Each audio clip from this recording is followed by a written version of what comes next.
혹시 이런 생각해 보신 적 있으세요? 사람은 왜 실수를 할까? 그냥 조심성이 없어서 그런 걸까요?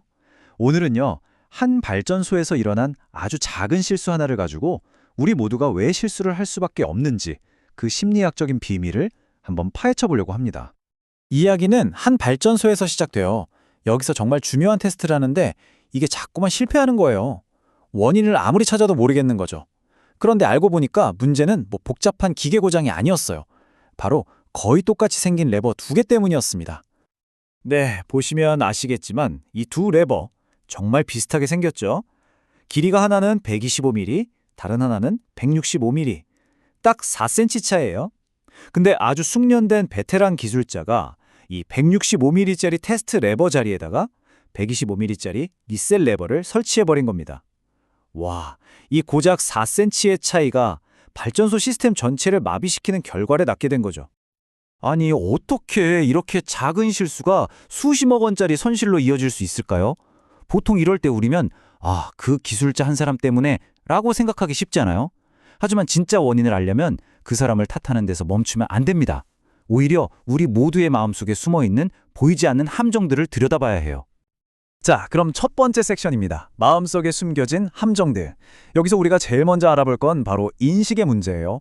그러니까 내가 보고 있는 게 과연 진짜 현실일까요? 한번 같이 보시죠. 이런 경험 다들 있으실 거예요.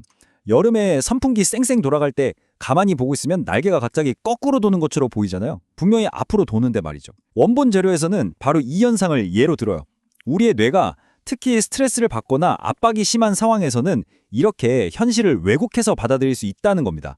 실수를 할 수밖에 없는 환경이 항상 우리 주변에 있다는 거죠. 자, 여기서 제가 퀴즈 하나 내볼게요. 여러분 생각에는 초보자랑 전문가 중에 누가 더 실수를 많이 할 것 같으세요? 당연히 초보자 아닐까요? 그런데 정답은 아마 여러분의 예상을 완전히 빗나갈 겁니다. 놀랍게도 정답은 바로 전문가입니다. 자료에 따르면 인적 실수는 초보자보다 오히려 숙련된 직원에게서 발생할 가능성이 더 높대요. 와, 이거 정말 의외죠? 우리의 상식을 완전히 뒤엎는 이야기인데 도대체 왜 이런 결과가 나오는 걸까요? 이 표를 보시면 그 이유를 알 수 있어요. 운전원을 4가지 유형으로 나눴는데 한번 보세요. 초보자에 해당하는 교과서 준수형은 실수를 할 가능성이 낮아요. 왜냐하면 매뉴얼을 글자 그대로 하나부터 10까지 다 따르거든요. 그런데 문제는 바로 저기 운전 경험 조합형 전문가들입니다. 이분들은 자기 경험과 노하우를 믿고 절차를 살짝 변형하거나 건너뛰는 거죠. 에이, 이건 늘 이렇게 했으니까 괜찮아 하면서요. 바로 이 익숙함이 실수의 함정이 되는 겁니다. 결국 전문가는 이런 심리적 함정에 빠지기 쉬운 거예요. 첫째, 지식 결함.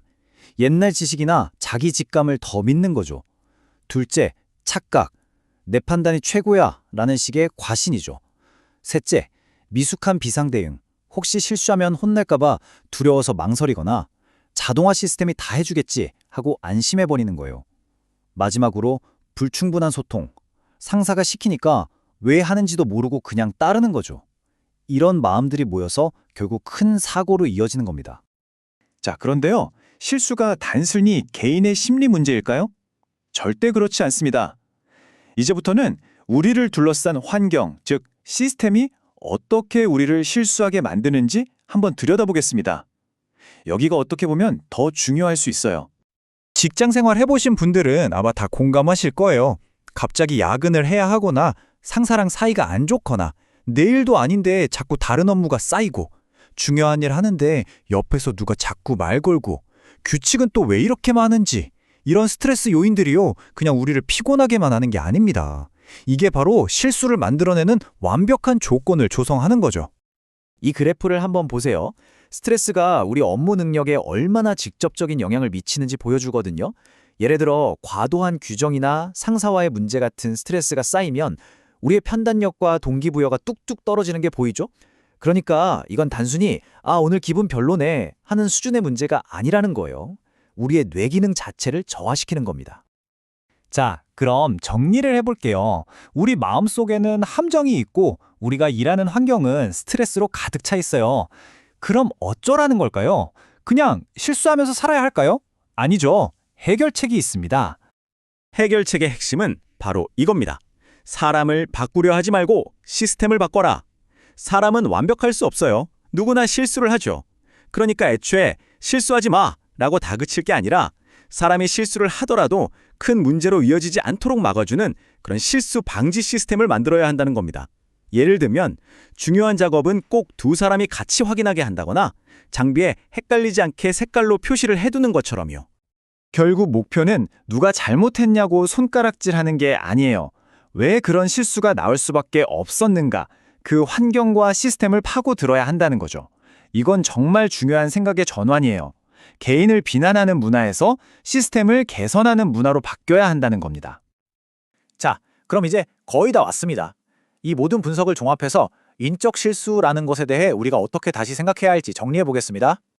이 숫자 정말 놀랍지 않나요? 발전소처럼 아주 복잡한 시스템에서 일어나는 고장의 30% 이상이 결국엔 사람 때문에 생긴다는 거예요. 어마어마한 수치죠. 그래서 이 말이 나오는 겁니다. 인적 실수는 개인의 문제가 아니라 환경의 문제다. 오늘 이야기의 핵심을 관통하는 한 문장이죠. 실수는 그 사람 한 명이 못나서가 아니라 그럴 수밖에 없는 환경과 시스템 때문에 발생한다는 것. 이걸 꼭 기억해야 합니다. 다시 처음에 발전소 이야기로 돌아가 볼까요? 한 기술자가 레버 두 개를 헷갈렸던 그 사건. 그건 문제의 원인이 아니었어요. 사실은 누구라도 헷갈릴 수 있게끔 비슷하게 생긴 레버를 그대로 놔둔 그 시스템이 만들어낸 어찌 보면 예측 가능한 결과였던 셈이죠. 그래서 오늘 분석을 마무리하면서 여러분께 이 질문을 던지고 싶습니다. 앞으로 어떤 문제가 생겼을 때 습관적으로 대체 누가 이런 거야? 라고 묻기보다 어떤 상황 때문에 이런 일이 일어났을까? 라고 질문을 바꿔보는 건 어떨까요? 누구를 탓할지 찾는 대신 무엇에 고쳐야 할지 고민하는 것.